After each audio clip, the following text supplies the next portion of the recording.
বিশ্বকবি রবীন্দ্রনাথ ঠাকুরের খেয়া। খেয়া নৌকা পারাপার করে নদী স্রোতে, কেহ যায় ঘরে, কেহ আসে ঘর হতে। দুই তীরে দুই গ্রাম আছে জানা শোনা, সকাল হইতে সন্ধ্যা করে আনাগোনা। পৃথিবীতে কত দ্বন্দ্ব, কত সর্বনাশ, নূতন নূতন কত গড়ে ইতিহাস। রক্ত প্রবাহের মাঝে ফেনাইয়া উঠে, সোনার মুকুট কত ফুটে আর টুটে।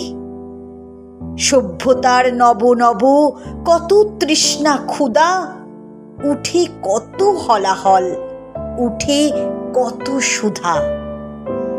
শুধু হেতা দুই তীরে কে বা জানে নাম, দোহা পানে চেয়ে আছে দুইখানি গ্রাম। এই খেয়া চিরদিন চলে নদী স্রোতে, কেহ যায় ঘরে, কেহ আসে ঘর হতে।